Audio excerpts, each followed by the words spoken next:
Every once in a while, a book comes along and really kicks you in the balls. Hi, I'm GC McKay, and today I'm going to be reviewing The Denial of Death by Ernest Becker. First published in 1973, The Denial of Death went on to win the Pulitzer Prize, probably the same year, I'm not sure. But Becker never knew it because he was dead before it was published. LOL. Yeah, it's kind of funny, that fact. A little bit amusing, but I'm not going to stick on that point. I just found it quite funny in a kind of sick way. But in also, it's actually kind of fitting as well, seeing that it's called The Denial of Death, and the publisher, or one of the guys, I think it is in the foreword, Sam Keane, who wrote the foreword, mentioned the fact that he met him in hospital, and they had a chat about death, and then he was gone before the book got published. And in a way, it's kind of a good send-off because it's such an important book. It's phenomenal, really. It's probably the best psychology book I've read, and that's not a light statement either. I've read quite a few, and I just found it totally refreshing. From the off, he talks about nature and what a brutal fucking bitch she really is. We're born into this world. We've been seemingly abandoned by our own nature, which I say this quite often, but it basically gets to that point. How we're creatures, but we're also symbols at the same time. But its main point is about how nature is terrifying, really. And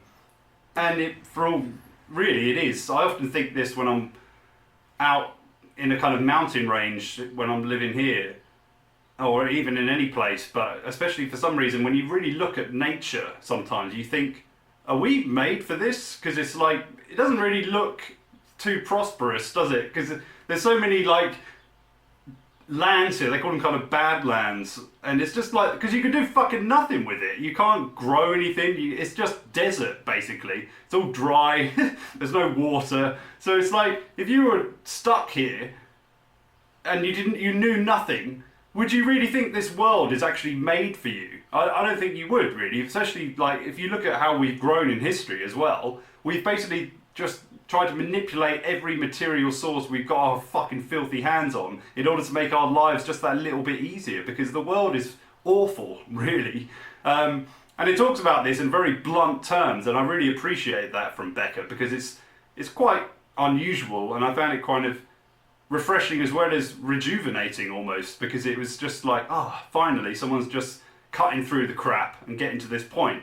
So then he moves on to more about us and about our position on the planet, and he talks about us being half symbol and half creature, and basically we derive most of our anxiety between this kind of seemingly contradictory and paradoxical dualism, because it's almost like a part I've especially enjoyed as well, when he was talking about when you're a baby, you essentially think you're a god, and not in that kind of conceptualization, but through a kind of abstract sense, because assumingly your mother took care of you and nurtured you and provided everything that you needed at that time. So when I'm hungry,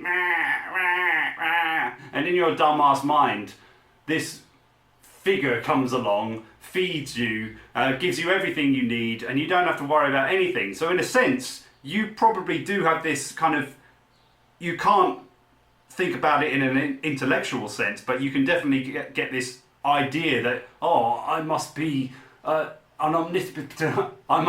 omnipotent being here, because everything is provided for. I am God. And then obviously after a few years you have to learn how to walk, and once you've achieved that, you start to get more of an idea of the fact that you're in a body, and the body defecates.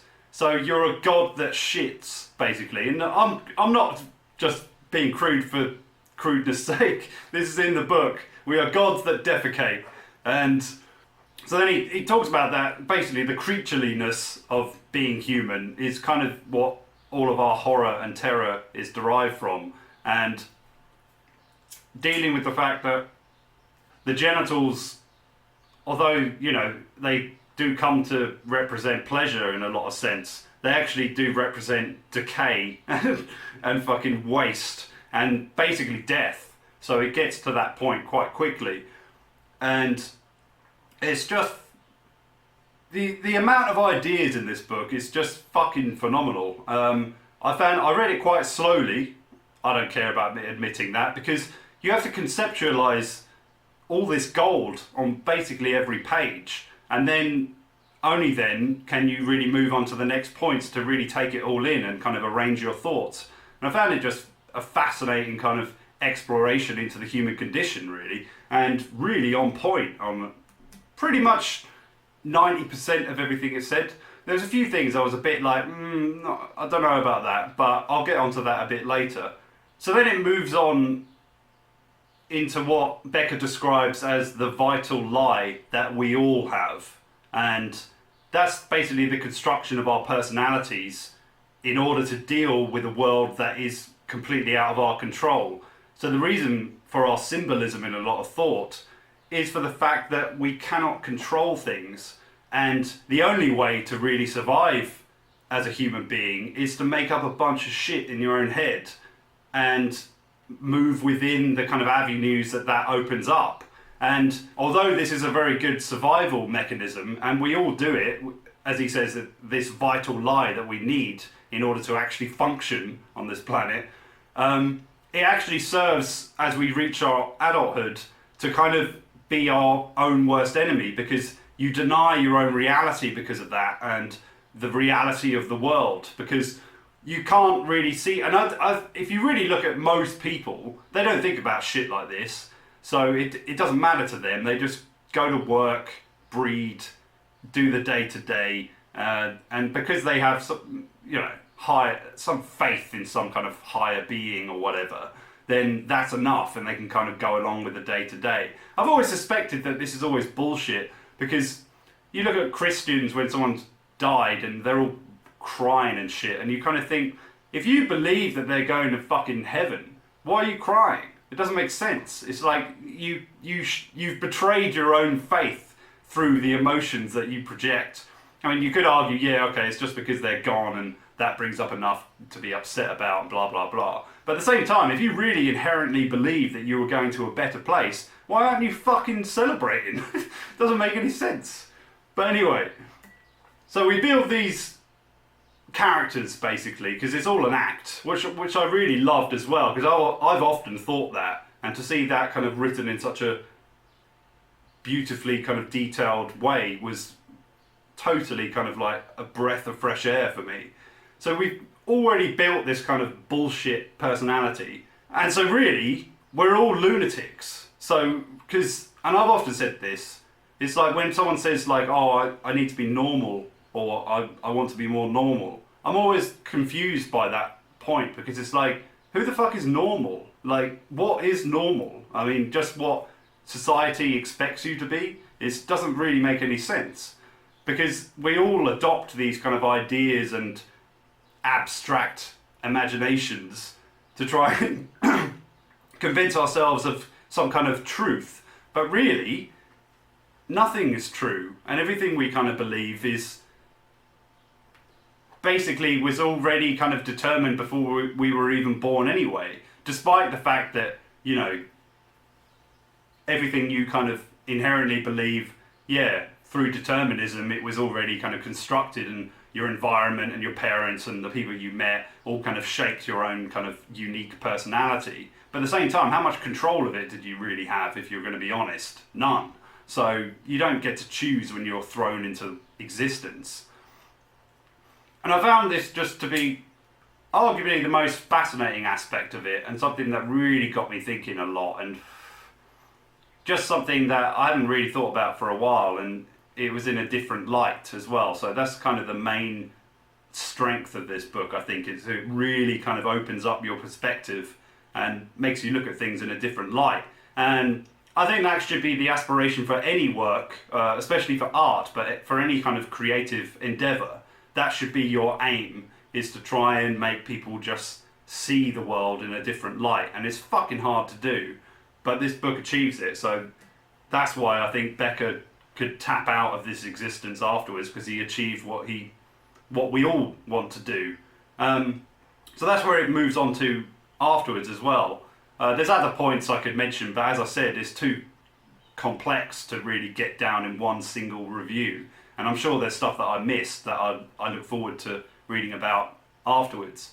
But so this idea of a hero complex or a hero kind of idealism that we all inhabit, and that's the reason for our kind of obsession with immortality, whether we realize it on a conscious level or not, basically. Because if you look through human history, we used to worship the fucking sun, then it went on to kind of sons of gods, and then the gods of Zeus and fucking all of that kind of shit.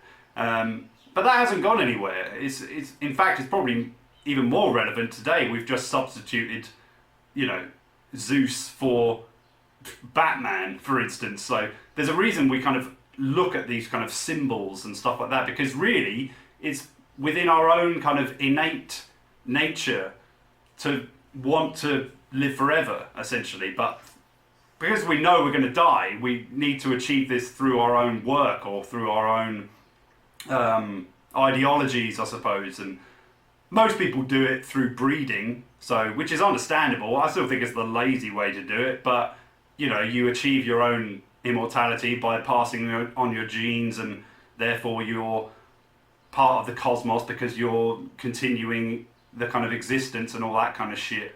For me, that's not enough, but I can see why people do that.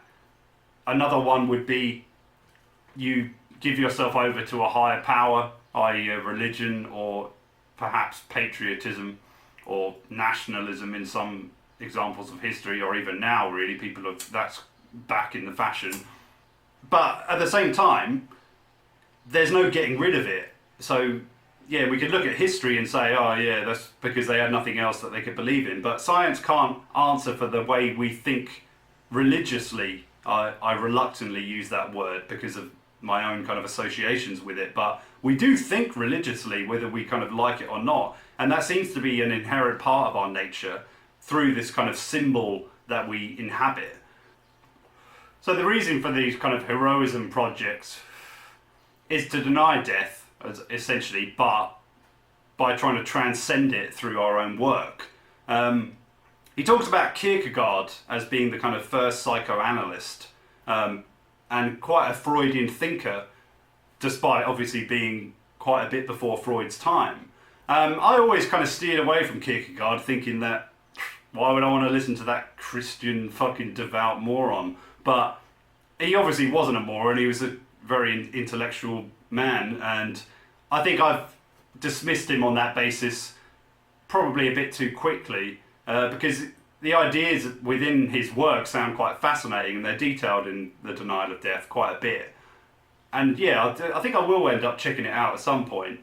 But if you get rid of the God crap for a second and just focus on the kind of idea of faith, and that would be more the idea that you are a creature of nature, and in order to try and kind of rectify your position in the world and tear down the kind of fabric of your own being that you've constructed through this vital lie, because that's what's kind of causing a lot of the problems as you grow older, because you're seeing the world through a light that you constructed to survive, but it isn't reality. And in order to try and break that all down, which is fucking difficult to do, you've got to kind of try and see reality for what it is, but also your own nature as well.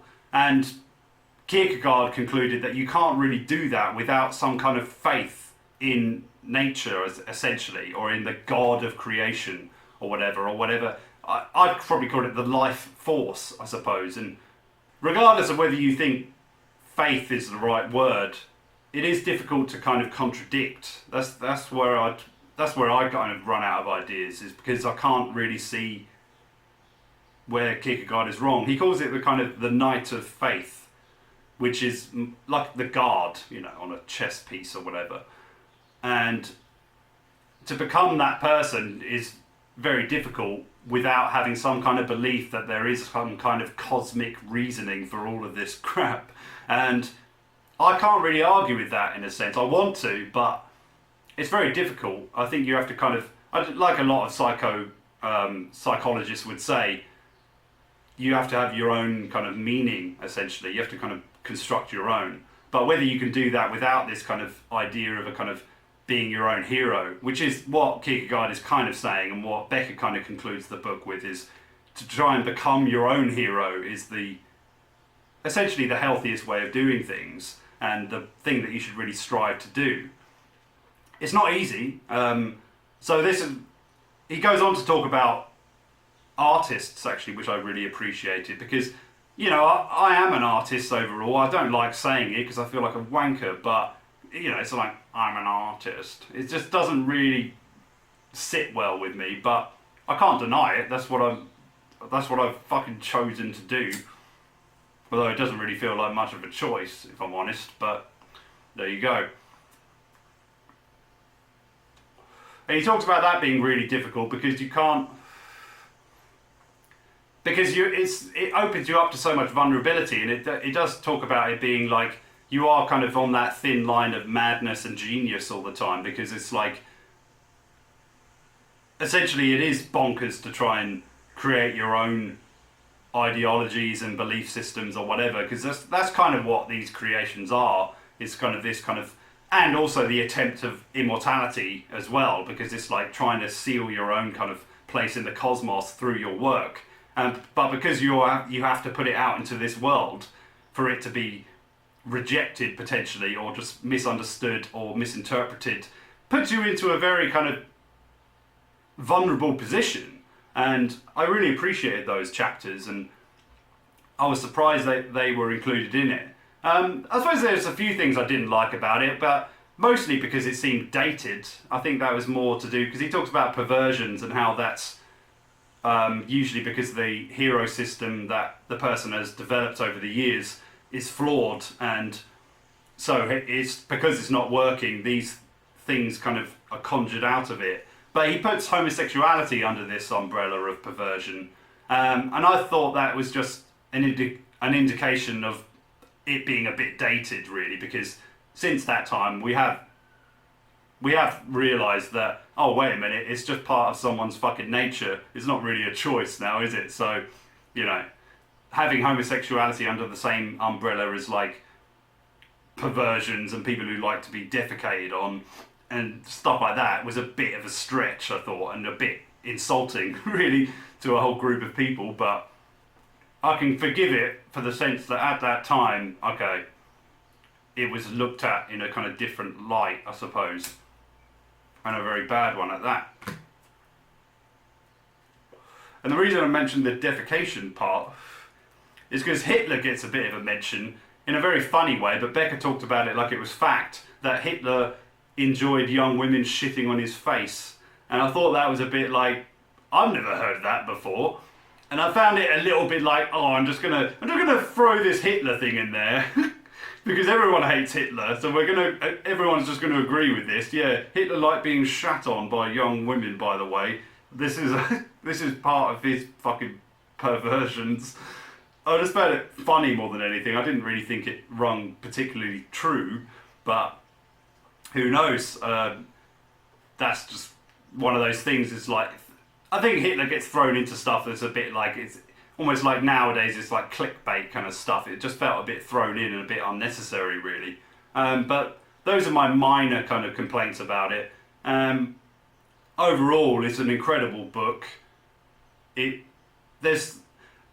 the other thing is, if you haven't really read about psychological things like the Oedipal complex, transference, it talks about quite a lot. How that's been a big problem with psychiatrists and psychologists because of the fact that the client will take the kind of basic, you probably know what it is, but the idea of the father or the mother figure, and then it will transfer it onto the therapist and raise them into godlike statuses, and that's a big problem for psychiatry in general, but also it's a big problem within groups, because once you're in that group stage, which it talks about brilliantly, by the way, it's kind of how the group mentality will project onto the leader, and therefore they feel exempt from responsibility and guilt because everything's kind of controlled by the leader, essentially, which really answers a lot of things like Nazi Germany and things like that, because it makes total sense. And when you're in those kind of group elements, a little bit like in Lord of the Flies as well, there is a fever to it, and there's a senselessness. It talks a little bit about the Manson family and how they didn't really feel any remorse for what they did because they were just following orders from the boss and stuff like that. So that real fucking fascinating stuff, and that's all through this transference idea as well. And yeah, that's it. Thank you very much for watching. Definitely check out The Denial of Death. If you've been enjoying these reviews and the books I've been selecting, then you'll be grateful I mentioned this one because it's fucking brilliant.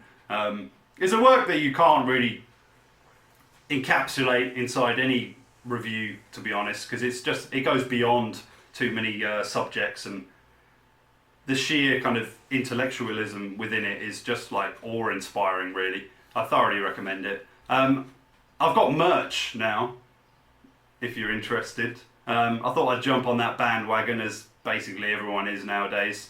So I've designed a few t-shirts and mugs and all that kind of shit.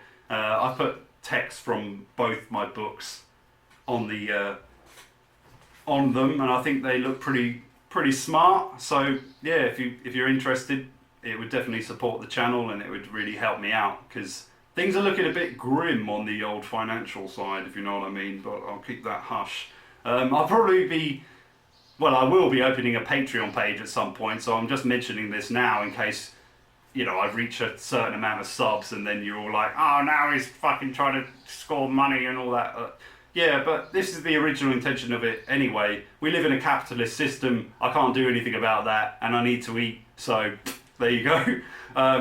If you would be interested in joining the Patreon page, what I'll be including in it are private videos, extended videos of these reviews, and holding giveaways once a month of proper fucking hardback editions, as well as including all of my works as well. So it'd be worth your while.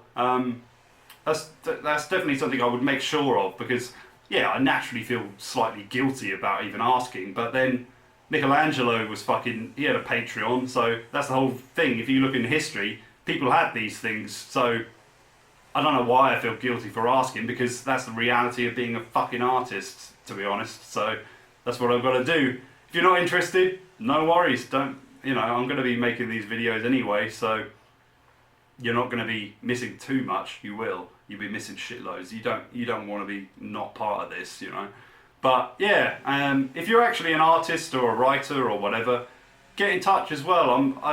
I'm always interested in helping other people out, because it's so difficult trying to do this shit.